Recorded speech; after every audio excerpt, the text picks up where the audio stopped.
Greetings, Club Newton members, and welcome to this week's episode of Seeing Fit Tips. Now, this week's episode is going out to Michelle, who asked us, how can I get rid of shin splints? Now, let's talk a little bit about shin splints. Shin splints occur when you either A, start running a lot, when you haven't before, B, haven't taken some time to run, okay, so you're getting back into it after a period of not running, or C, you get it from going from one type of material like dirt to asphalt, a harder material. Okay, so let's talk a little bit about what's happening with shin splints. I want you to roll up your pant leg.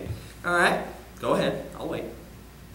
All right, great. So I want you to put your fingers in front of your shin. Now point your toes away and then flex them towards you. Can you feel that? That's your anterior tibialis, and that's the muscle that pulls your toe towards you. Now when you run, that muscle is working on and off a bunch of times, and over time it can get a little stressed out. It's just like doing any other exercise where you use your muscles over and over and over and over and over, okay? So either a couple things could be happening with this movement. You could be overusing the muscle, which is getting strained and starting to hurt, or if your bones aren't ready for the amount of exercise that you're putting on them, you can get stress fractures, little tiny micro fractures in your bone, which can also cause quite a bit of irritation. What can we do about this? There's a couple things that we can do. All right, A, we can strengthen the anterior tibialis, make it used to getting more and more exercise. We can stretch it as well, so we want to stretch it to get it back to being able to move functionally.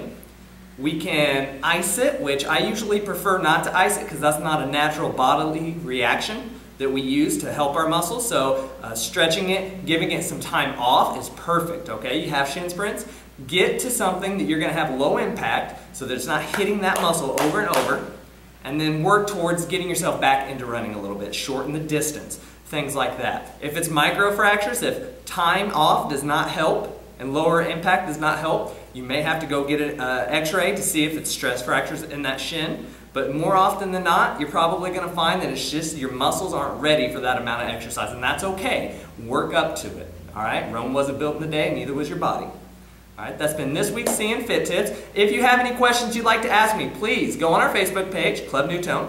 You can also send me an email at lwoody@clubnewton.com. Ask me any question you want, and you see if you can get it on this week's Seeing Fit Tips. All right, I'm Lucas Woody. You stay fit, members.